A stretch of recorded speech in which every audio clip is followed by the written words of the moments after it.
ఇప్పుడు విశాఖలో సంచలనంగా మారినటువంటి శాంతి కుమారి జెస్సీ హత్య కేసుకు సంబంధించి పేరెంట్స్ కూడా ఆర్లో పోలీస్ స్టేషన్ దగ్గర ఆందోళన చేస్తున్నారు.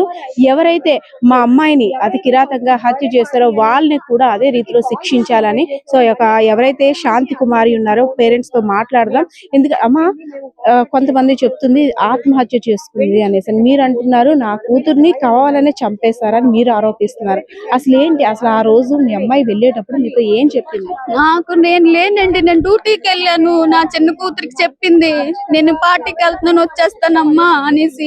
కూర వండింది, అన్నం వండిందండి. తీరా వస్తే నేను 10:30 అయింది వచ్చాను. 10:30 వచ్చాను. 10:26 ఫోన్ చేస్తుంది, అమ్మ వచ్చావంటే వచ్చాను అని అన్నాను. సరే అమ్మ అయితే నువ్వు తిని టాబ్లెట్లు వేసుకుని నేను వచ్చేస్తాను అన్నదండి. ఎన్ని గంటలకు వెళ్ళిందమ్మా ఏ రోజు కరెక్ట్ గా చెప్పండి? 14వ తారీఖు రాత్రికి వెళ్ళిందమ్మా. 15వ తారీఖు తెల్లారికి నాకు కూతుర్ని శవంగా పడుకోబెట్టారు హాస్పిటల్లో. అమ్మ ఈ ఎవరైతే ఫ్రెండ్స్ ఉన్నారో సాయి కుమార్, సాయి కిరణ్ మని వీళ్ళంతా ముందు మీకు తెలుసా? నాకు తెలియదండి వాళ్ళు ఎవరు ఉన్నా పెద్దగానా. ఎందుకంటే నాకు ఫోన్ లో మాట్లాడుతుంటారు కదా ఫ్రెండ్స్ కాబట్టి, అమ్మ నా ఫ్రెండ్స్ ఫోన్ చేశారు అంటది అంతే. నేను అంత క్లియర్ గా అడగను, ఎందుకంటే పెద్ద పిల్లలు కదా వాళ్ళకి తెలుస్తది కదా అని ఉద్దేశించి నేనేమి అడగనండి. ఏది మంచో ఏది చెడ్డో తెలుస్తది కదా అనేసి. రమా గారు మీరు ఏం చేస్తారమ్మా? నేను సెక్యూరిటీగా చేసుకుంటున్నానండి. సెక్యూరిటీగా చేసుకుంటూ ఇద్దరు కుమార్తెలను కూడా ఒక ఉన్నతమైన స్థానంలో చూడాలి, నా ఇద్దరు కూతుర్లు కూడా భవిష్యత్తు ఎంతో గొప్పగా ఊహించుకున్నా. నా కూతుర్లకి మంచిగా చూడాలనుకున్నానమ్మా. నా కూతుర్ని మంచిగానే చూసానమ్మా. నా కూతురు చాలా మంచిదమ్మా. దాన్ని అన్యాయంగా చంపారు. దేనికి చంపారు ఏటో నాకు తెలియదు. నా కూతురు లేకుండా నా కడుపు కోతను మిగిలించారు.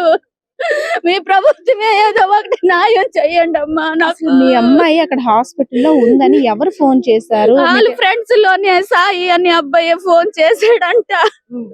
మా చిన్న పాపకి వెంటనే పరిగెట్టి అమ్మాయి ఏం లేదు బట్టలు వేసుకుంటే హాస్పిటల్కి వెళ్దామని అన్నది. ఏమమ్మా అంటే ఏం లేదమ్మా అన్నది. గాబరా వెళ్ళిపోయానమ్మా నేను.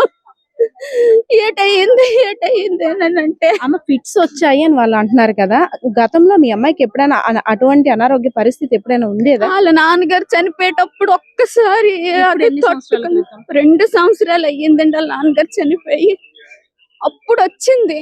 ఎప్పుడైనా తన పొరలో ఎప్పుడైనా వాళ్ళ నాన్నగారి కోసం ఆలోచిస్తే, అది కూడా ఒకవేళ వస్తే అలాగొచ్చి ఒక అరగంట వరకు అలా పడుకుంటూ పోద్దే తప్ప ఇంకేమి ఉండదండి. అప్పుడు హాస్పిటల్ కి తీసుకెళ్లేవారు? అప్పుడు హాస్పిటల్ తీసుకొని వెళ్ళినంత అయితే ఏం లేదు. ఎందుకంటే అమ్మాయికి ఎప్పుడు రాదు, ఫిట్స్ అనేది లేదు. ఫిట్స్ లోని హ్యాంగ్ చేసుకున్నంత అమ్మాయి అయితే కాదు. కావాలని ఇలాగా వీళ్ళు అంటున్నారు. కానీ ఇవన్నీ దెబ్బలు అండి.